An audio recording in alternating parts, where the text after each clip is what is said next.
Let's start off by talking about high school. Who was your favorite teacher in high school? I think my favorite teacher in high school was Miss Malika. She was my second grade teacher. And I think she eventually, like at the later stages, she became my eighth grade teacher as well. So I was very familiar with her and she remembered me. So we had good memories together. What was your favorite subject in high school? My favorite subject would be, I think, was English because I liked reading stories and novels and it just kept me engaged. Wherein, like with the other subjects, you had to, it was more technical, but I enjoyed the reading bit and I still do enjoy reading. So I'd say English. Do you ever miss being in high school? I do actually, because I started working very early. I did not get to experience the university or college. So the memories that I have or the friends I have is from high school. And I do think about times where we could just go back and have a reunion and like have that moment again. Now let's talk about transportation. Do you take public transportation or private transportation? I do not like public transportation. I moved to Dubai a few years ago and I got my driving license just because I hated going in metros or buses. So I got my driving license and I enjoy driving. Is it easy to catch public transportation in your country? In my country, yes, it's quite easy and convenient, I would say. The streets are very busy. The traffic is crazy. So it's easier for people to get to work with public transportation. Yeah. Is driving a private car popular in your country? I would say in countryside, it's quite popular as there's not as much modes of transport as in the big cities. So in the countryside, it's quite popular, wherein in the big cities, people prefer taking public transportation. It's faster, it's convenient. Now let's talk about the internet. How often do you use the internet? I think every day. We are also addicted to internet, so yeah. What are your favorite websites to visit? I think it's Instagram. I think Instagram is the one website I use every single day whenever I'm bored, just to see what my friends are up to. And that's, yeah, Instagram. Do you think that you ever use the internet too much? I'd say when I'm having a bad day, I would just stay home and like scroll on Instagram and just try to escape reality in a way. But on the other days, like when I'm out, I do not use Instagram or any social media websites that much. Now let's talk about your free time. What do you normally like to do in your free time? A lot of things, actually. It just, I think I'm someone who likes variety in everyday life. So just going out, checking out a new place or trying different activity, seeing my friends. Yeah, I try to keep busy on my days off. Are you very active in your free time? I like to think I am active, yes. If I have nothing to do, I just go to the gym or to the pool, read a book. But I try to do something on my free time, something, yeah. What do you normally like to do on the weekend? Like I mentioned earlier, I like to see my friends, try a different restaurant, cafe, or an activity. Just last weekend, I went to try this ice bath. You just jump into a bucket of ice. So just, yeah, try different things. Describe a day when you thought the weather was perfect. Where were you? I was in Dubai a couple of months ago. Just when the summer was about to end, there was this day when I was just standing in my balcony. It was a bit cloudy that day. And then like a few minutes later, I saw the lightning and the thunderstorm and it just got darker. And then I was standing in my balcony and I saw the lightning and I have the whole view of Dubai skyline. So I could see the Burj Khalifa, the Dubai frame. and I saw the lightning on top of, like right on top of Burj Khalifa, which was beautiful. I recorded it and I posted it on Instagram. And then I saw a lot of people were posting the same stories, but from different places. A friend of mine came over. We had a glass of wine on the balcony, and then it started to rain. Like rain heavily. So thunderstorm, rain, and it's just not very common to see that in Dubai. That's why I thought the weather was perfect, because it's always hot and sunny and humid. And as soon as like the season starts to change, I think they do something called cloud seeding, where then they make it rain, apparently.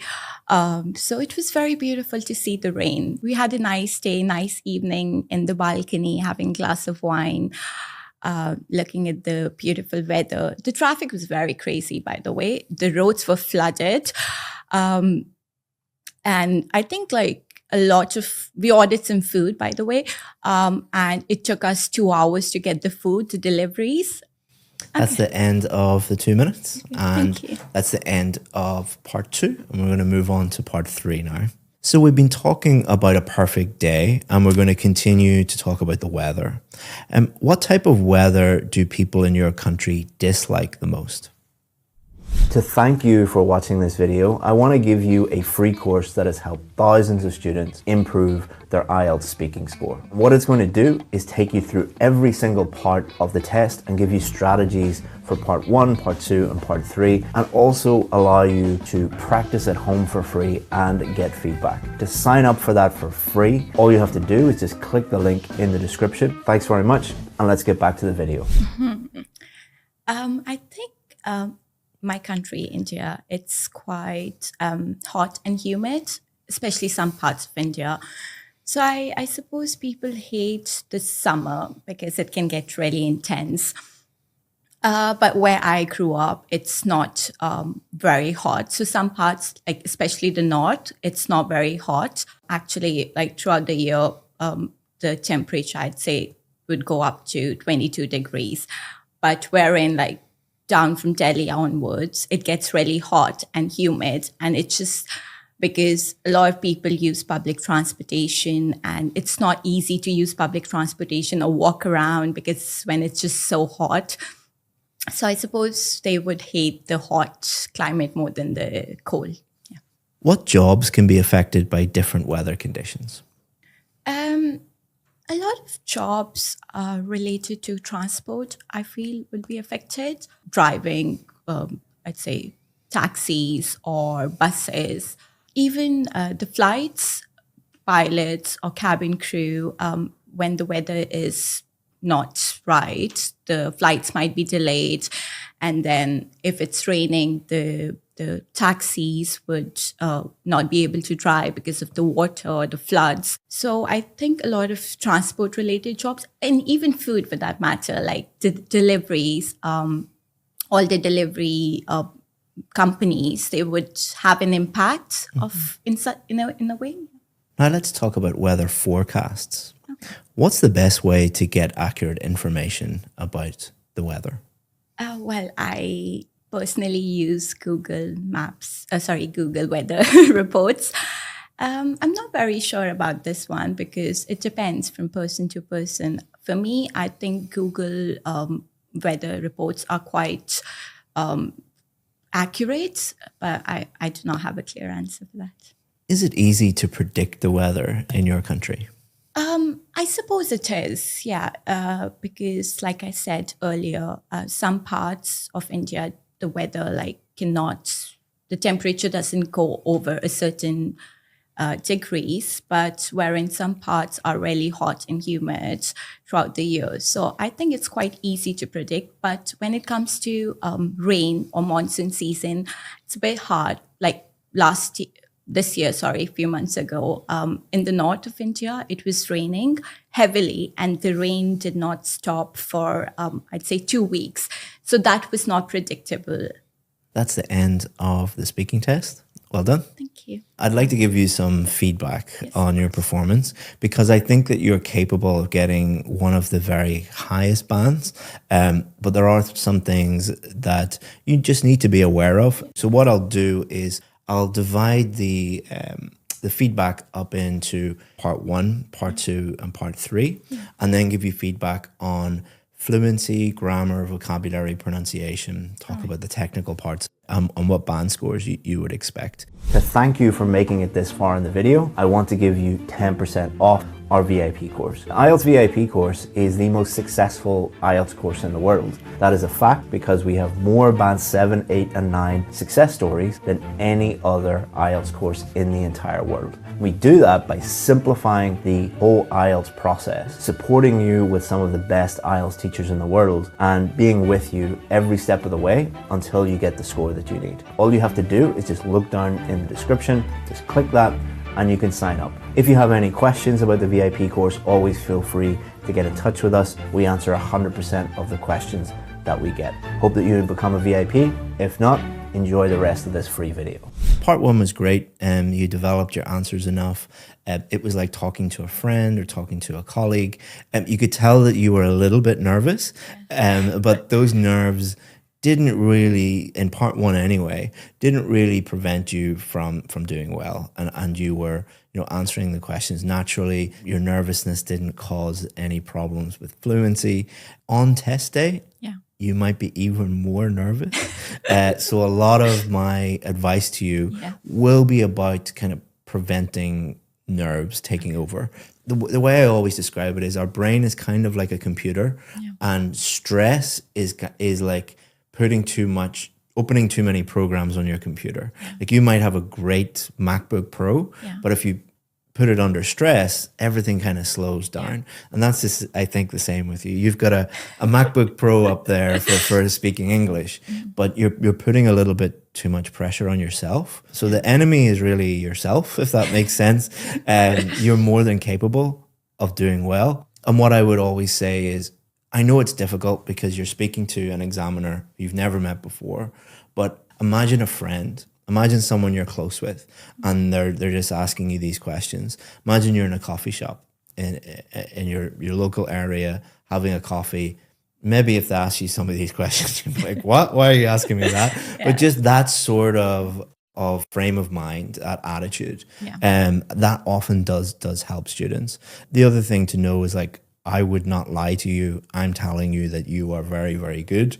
You are more than capable. So you should have confidence in yourself. Part 2 was good also. There was a little bit of repetition halfway through. You were like, yeah, my friend came around, had a glass of wine.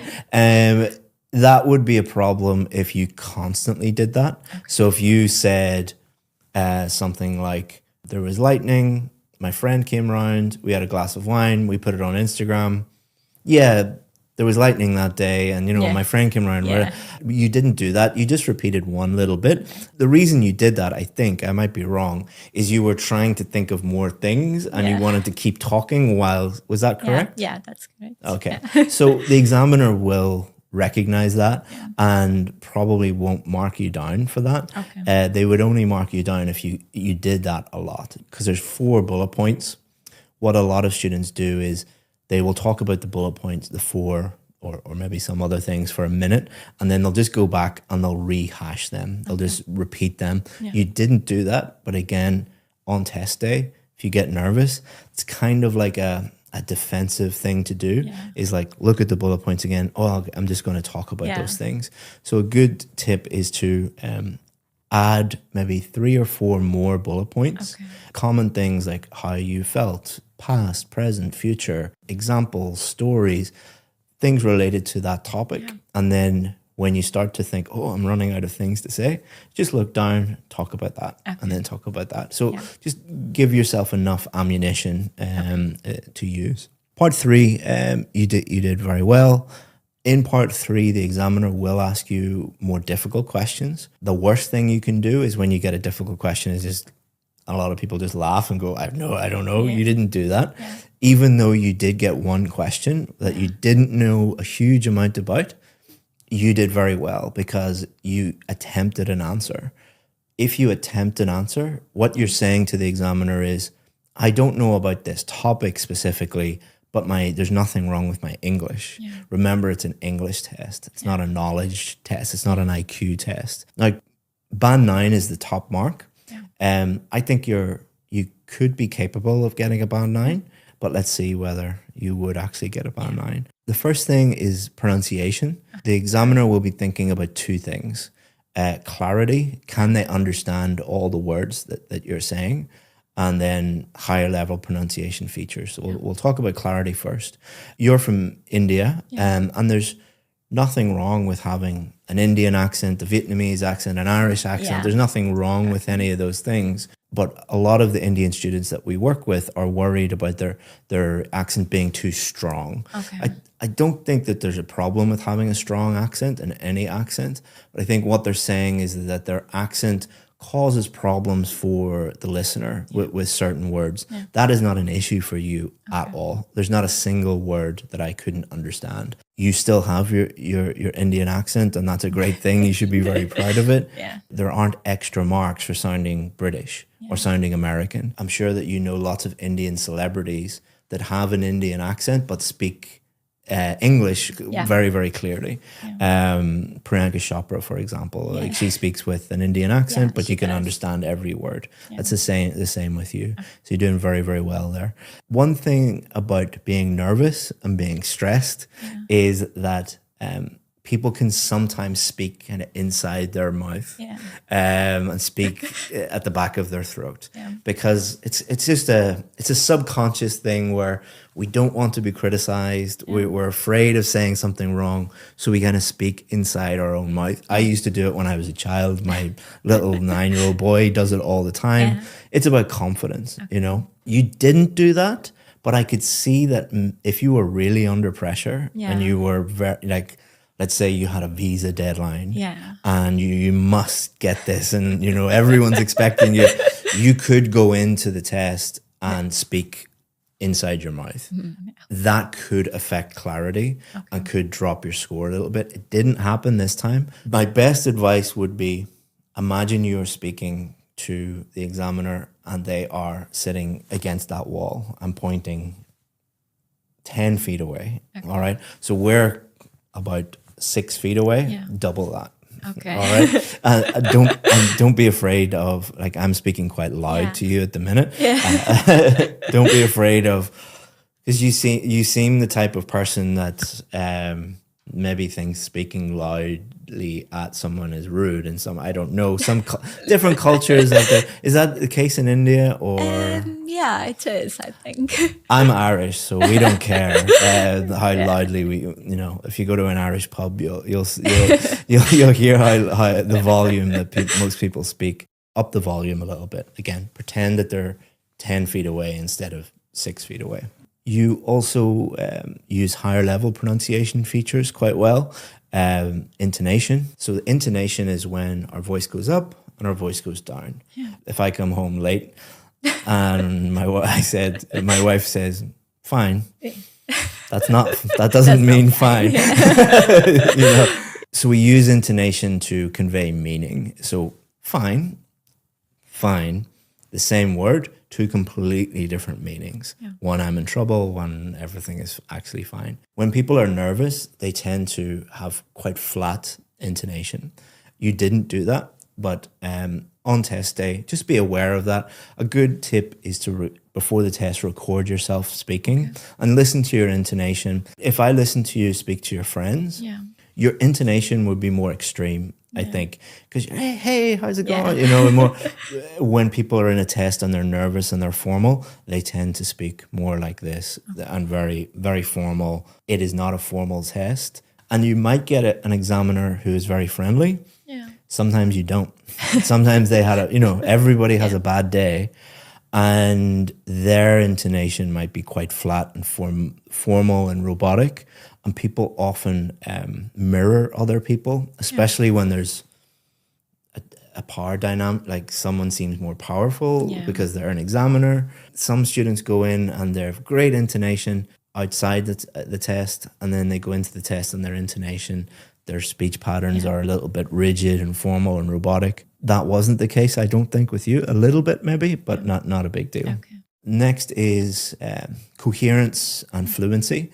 Coherence is, did you answer the question? It's like if I asked you to talk about when the weather was perfect, did you actually mention a day when the weather was perfect? And you did all the questions, you actually answered them, and you developed them enough. Even some of the questions in part 3 that you had difficulty with, you developed them enough. And that was absolutely fine. I have no problems with that at all. Your fluency, the only time when you had an issue with fluency was in the middle of part 2 when you were reformulating things and you were repeating things to try and think of other things. That is fine because you only did it once in part 2. It's not like they focus in, oh, you paused one time or you repeated something one time. They will listen to the whole thing and base the score on the whole thing. And you did an excellent job overall. You did pause at some times in part 3 when you were trying to think, but that had nothing to do with your language ability. Some people pause when they're trying to think of what's the correct adjective or what's the correct verb to use and what's the tense to use. You didn't do that. It was only really about ideas. And again, that's related to stress and nervousness because people think that the examiner wants the best idea or the correct idea. Remember, it's a speaking test. There are no extra marks for great ideas. You could be the leading expert in the world on weather and weather forecasting, or you could know nothing about it. It doesn't matter. All that matters is your pronunciation, your fluency, your grammar, and your vocabulary. So just do what you did. And if you get an unusual topic or a topic you're not comfortable with, do what you did, which is attempt it, but explain like, I don't really know much about this. And again, just don't put too much pressure on yourself thinking, I need to give the world's greatest answer. You don't. For grammar, so there's two things the examiner will think about. One is the range of your grammar. Do you have enough grammar?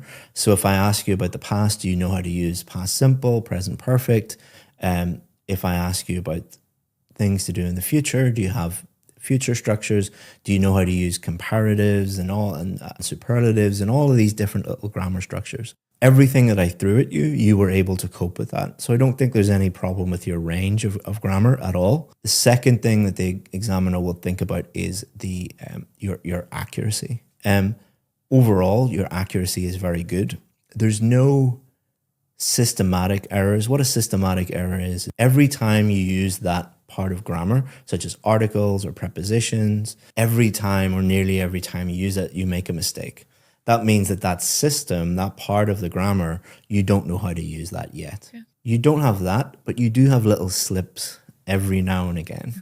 And those are not a huge problem. So for example, you have these errors. Most of the time you use prepositions correctly, but sometimes you have little slips. Yeah. So most of the time you use articles, you use them correctly, but sometimes you make little slips, but they're quite rare. And they don't stop me understanding what you're saying. So if you said to me, my friend and I went to a cinema instead of my friend and I went to the cinema, that doesn't stop me understanding that you and your friend went to a cinema. So for grammar, you would get a very high score, but on test day, if you're nervous and that MacBook Pro starts having too much pressure on it, just like a computer, we make more mistakes when we're nervous and when we're stressed out. So there's nothing wrong with your grammar. Again, the biggest enemy is really yourself. The more pressure you put on yourself, the more mistakes that you will make. Vocabulary. So there's two things that the examiner will think about. Accuracy. Are you using words accurately to describe things? And nouns, verbs, adjectives, are those actually accurate?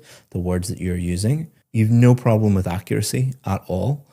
And then the second thing is range. When I ask you about weather, do you have enough weather vocabulary to do that? When I ask you about, we were talking about high school and education, do you have enough vocabulary? You do, but I think that you play it safe a little bit. So the weather was nice. Mm-hmm. Are there other ways that you could describe the weather? That is not inaccurate. And there's nothing wrong with that.